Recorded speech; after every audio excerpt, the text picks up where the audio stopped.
Welcome to Systems Tuesday. I want to kick us off with this question today. How much energy do you spend making the same decisions over and over again? Like, what should I work on first? Should I say yes to this opportunity? Should I answer this email now? What do I eat today? Should I post today? Should I take this meeting? Most of us think we're exhausted because we're working too hard and we're so busy. But often, ladies, we are exhausted because we're making hundreds of unnecessary decisions every single day. Decision fatigue is real. The more decisions you make, the harder it becomes to make good ones. And that's why great leaders don't simply become better decision makers. They build systems that eliminate unnecessary decisions. So today we're talking about how to create a decision-making system that saves your energy for the decisions that matter most.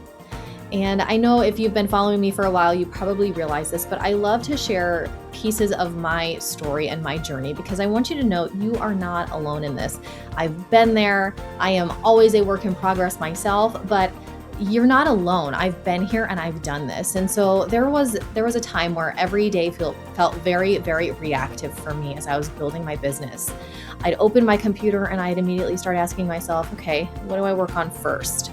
Then I check my email, then my calendar, and then my social posts. And then I'd remember another project or email that I'd have to send out. And before I knew it, half the morning had disappeared and I hadn't actually moved my biggest priorities forward.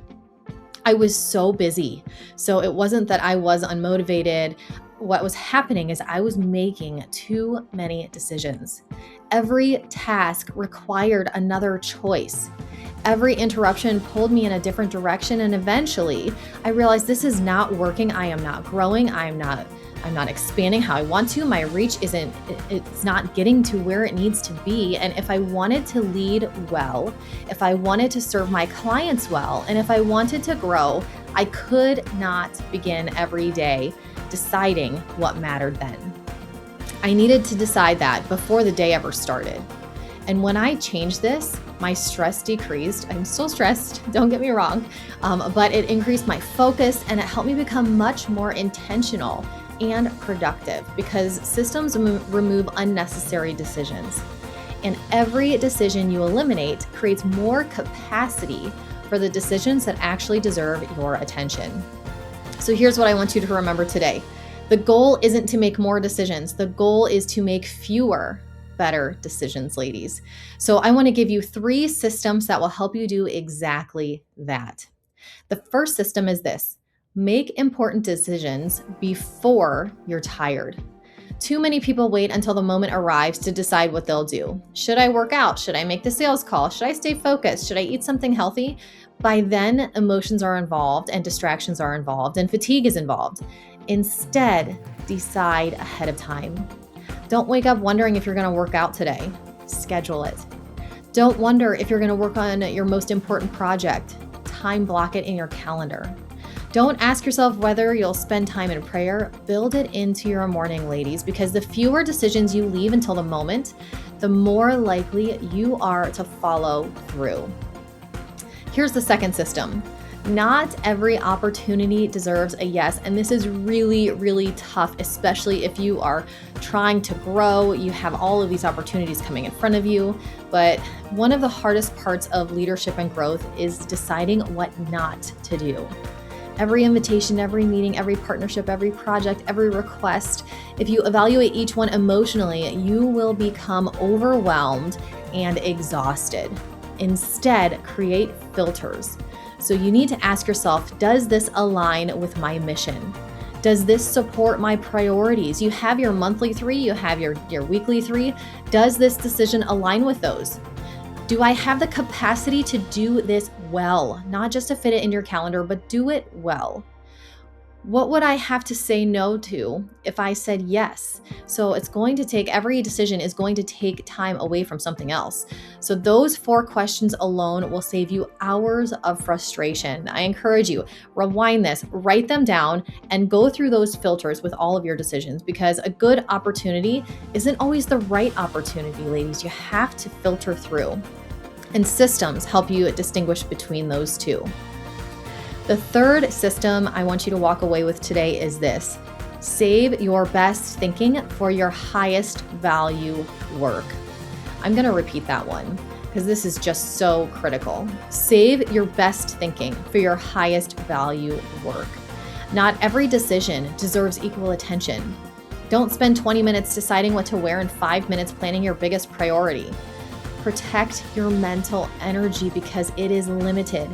Batch similar tasks together. Create routines for recurring decisions. Simplify where you can, because the fewer trivial decisions you make, the more capacity you'll have for strategic thinking, creativity, leadership, growth, and problem solving.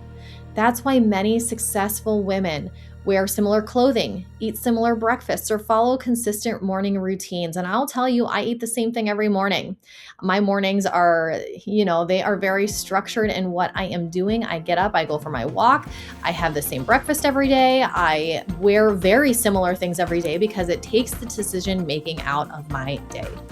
And this is not because they lack creativity or because I do. It's because we are protecting it. These ladies and myself have learned that even unnecessary decisions will cost you something. So I'm going to challenge you, and I want you to really think about your day yesterday. Where did you waste mental energy? And what did you get out of it? What decisions did you make repeatedly that could have just been routine or systemized? What problems did you solve that a simple system could solve once? Now ask yourself, what decision do I never want to make again? Because maybe the answer isn't trying harder, maybe it's building a system. So here is your challenge for today. Identify one decision you make repeatedly every week. It could be very, very simple, but I want you to do this personally, and then I want you to carry this over to your work and your business. And now ask yourself about that decision. How can I turn this into a system? Maybe it's meal planning every Sunday. Maybe it's scheduling your workouts for the week. Maybe it's planning tomorrow before the day ends, which I really encourage you all to do. Maybe it's creating office hours instead of constantly checking your email and time blocking when those email checks are going to be. Whatever it is, build one system, and it has to be simple. We don't want complex here. We want simple systems that we can just carry over and be consistent with. So whatever that decision is that you're thinking of, build one system that eliminates one unnecessary decision so you don't have to repeat it. Because every decision you remove creates more space for wisdom where it matters most. Remember our reminder for this month. The life that we want is built by the standards we keep when no one is watching. And so these systems, they have to really complement the standards that we have. These systems make those standards easier to live, it makes it more consistent, and really it just helps you progress. So leaders who make fewer unnecessary decisions have more energy to make the better important ones. Remember that. Don't waste your time. And so I really want to encourage you, have an incredible Tuesday. I will see you tomorrow for Leadership Wednesday, where we'll be talking about the hard conversation you have been avoiding.